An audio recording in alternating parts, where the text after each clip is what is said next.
Well, firstly we looked at viral marketing and we created a MySpace profile because more young people are using the film and our demographic is aimed at from around 15 to the age of 35.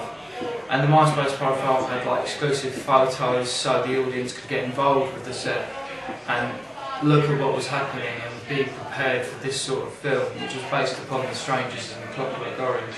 We also created a trailer to promote the film and give it an authentic feel, and a poster to give it this much more real sense.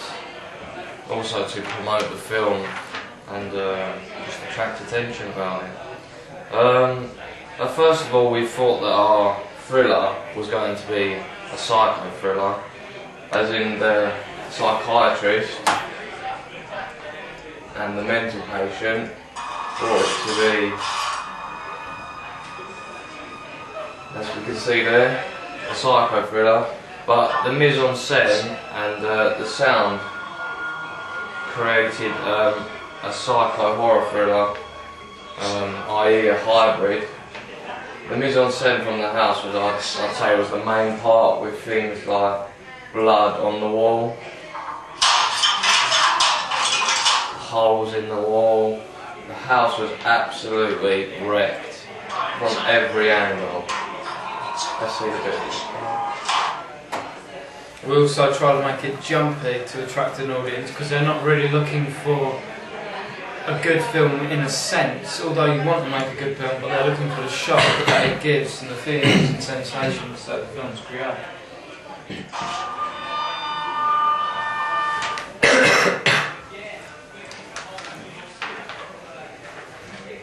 I think the masks also create that sense of horror, where you look at things such as the Joker from The Dark Knight. They create that sense of horror and make the audience very disturbed. Also, the audience find it hard to connect with the characters as they can't see their faces. Also, the camera shots were completely varied, as we wanted to. Well, we didn't want it to be a bland production. Like here, we had an extreme close-up of the ink blots, so also the two are in correlation because it's parallel editing. Suspense is created as we follow the conventions of the thriller, with it climaxing towards the end, because you don't know as to where these characters are going exactly, but you can tell that they're connected to the protagonist, which is the patient.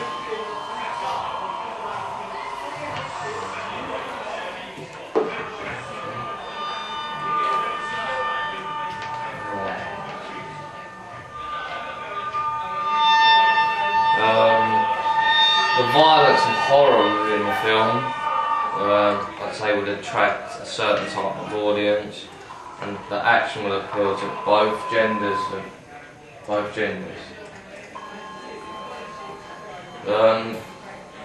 Also, the weapons we use.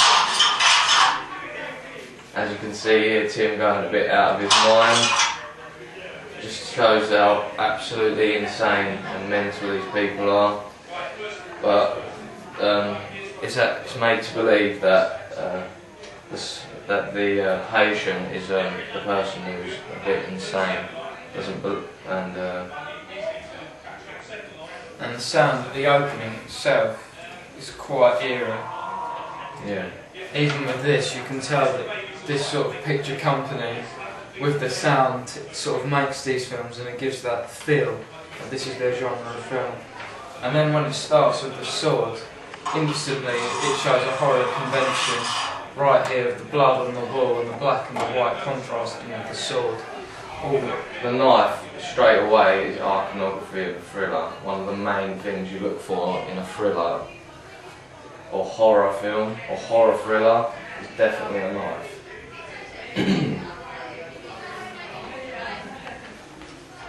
It represents a painful, bloody death.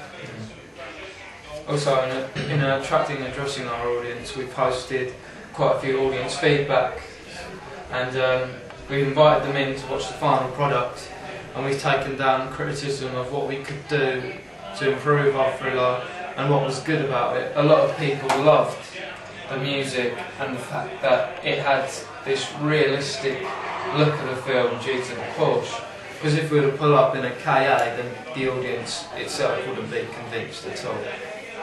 I thought it would have just been some sort of sixth form muckabout, like home video, and we wanted it to look more professional.